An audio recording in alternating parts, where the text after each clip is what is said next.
Hey everyone, I'm the Canadian Lad, and today I'm gonna show you 25 incredible hidden details from the first 45 minutes of Spider-Man Across the Spider-Verse. That's right, this is part 1 of a 3-parts video. I've decided to split the movie, which is 2 hours and 15 minutes, into 3 parts. This way, I not only get to explain each detail, but it allows me to put the videos out quicker. And also, I don't want to make a giant 40 or 50 minutes video, which is almost as long as the movie itself. I want to keep everything on point. So if you ever want to share this video with your friends, you will know the moment you're searching for. So without wasting any of your time, let's begin. Number 1. Right at the beginning of this movie, both the writers aka Phil Lord and Christopher Miller appear in the intro. They both have their very own production company by the name Lord Miller, and this is the logo that we see here. Number 2. The movie opens with Gwen Stacy playing drums with her band Inner Universe. Now Sony did something here that they usually do with their trailers, but this time they did it in a movie itself. Sony actually showcased bits and pieces of the characters that are gonna appear throughout the film. So they haven't happened yet, but we are given a glimpse as to what's coming. We see a shot of Miguel O Hara explaining the multiverse to Miles. We see a shot of Gwen swinging with her mask opened, a glimpse of the intimate conversation between Miles and Gwen, and then we see a couple of shots from the previous movie as well. And then a shot of Gwen when she was being sent back to her universe by Miguel. And lastly, we see glimpses of Miles' dad and Spider-Man India's dad. Number 3. The name of Gwen's band is none other than the Mary Janes. Number 4. In this sequel, we learn that Peter Parker in Gwen's universe always knew that Gwen is Spider-Woman, which he revealed moments before dying. Now this does make sense because most of the other versions of MJ or Gwen Stacy's knew Peter Parker is Spider-Man. So in this universe where Gwen is the superhero, it's Peter who knew it but kept it a secret. Number 5. After Peter Parker is dead, Captain Stacy believes it was Spider-Woman who killed him. And this starts bothering Gwen a lot because she's not able to tell the truth to her father. She's not able to tell her dad, I'm Spider-Woman and I didn't kill Peter Parker. Now notice an amazing hidden detail about this. When Gwen is about to enter her home through the window, in her reflection she sees herself in Spider-Woman's costume, whereas in real life she wasn't wearing any. This indicates that she sees herself more as Spider-Woman than just Gwen, and she is mentally suffering because she is not able to disclose her alter identity to her father. Number 6. When Gwen reveals her true identity to her father, the animators have done something amazing here. Notice Captain Stacy is portrayed using 2 different colors in this scene. One side is red, which matches Gwen's color scheme, while the other side is blue. This choice of color signifies that Captain Stacy is torn between supporting his daughter and fulfilling his duties as a law-abiding police officer. And when Gwen takes a step forward, Captain Stacy then points his gun at his own daughter. And at this moment, he is depicted entirely in blue, with the red color gone. This change in color suggests that his role as a police officer has completely overshadowed his love and concern as a father. It's like this movie has 2 different stories. The animators are telling a story of their own using their own subtle methods. Number 7. Spider-Man 2099, aka Miguel O Hara, doesn't have any spidey sense. That's why while he was talking to Gwen, Vulture's strike from behind took him by surprise. Now a lot of people may not remember this, but if you have played the game Spider-Man Edge of Time, there Spider-Man 2099 also doesn't have any spidey sense, although he has a similar ability called accelerated vision.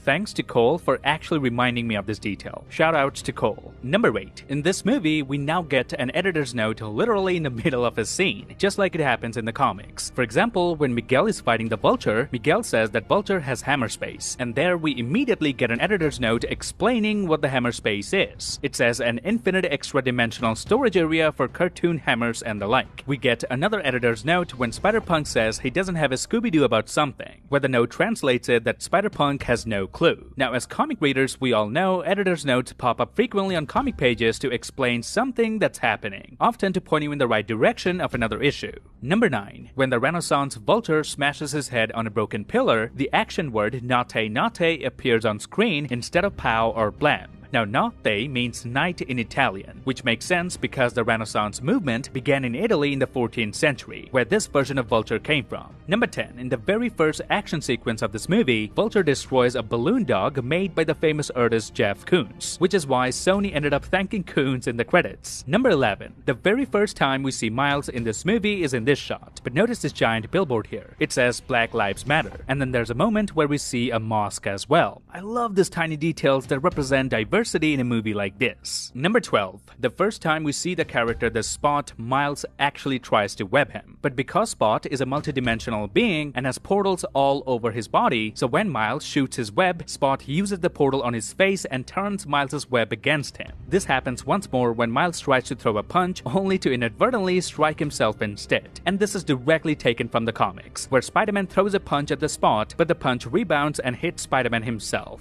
Number 13. When Miles does his "Let's do this for one last time" intro, notice in his art book he has written "What's my story?" with a question mark. And towards the end of the movie, Miles tells Miguel that he is tired of everyone telling him how his story is supposed to be. So the fact that Miles vocalizes this to Miguel and also writes it down in his book indicates that he genuinely ponders his own identity and purpose. And at the end of the movie, he chooses to write his own fate instead of waiting for another savior. Number 14. In Miles' introduction, he says, "I've been catching all sorts of bad guys." And there we see Miles fighting a villain called Leapfrog, and then he fights Kraven the Hunter. Number 15. In this scene where Miles is trying to apprehend Spot, notice at one point Miles' right leg sticks out of Spot's body, and then Spot turns the table by having Miles inside him completely. And the last thing Spot does is uses the portal on his face to replace his face with Miles's. I'm sure the animators had a field day at work animating all these weird postures of Spot, because the possibilities are now endless. Number 16. Upon realizing that Spot not only dodges Miles' punch but turns them against him, he quickly comes up with a new plan. He decides to use the hand from the portal to grab Spot's head and lift him up, throwing him around. This shows how fast Miles can adjust to his enemies and their powers. Number 17. We see a montage of Miles designing his new suit. There he tries out various different spider logos and suit colors. But the spider symbol that he ended up using, he actually had a separate cutout piece of it from elsewhere, meaning he must have seen this symbol somewhere, liked it, and then decided to incorporate it in his new suit. Number 18. This movie tells us that Aunt May in Miles' universe has now moved to Florida. And I like how the moving truck's motto says, "Your stuff is our stuff."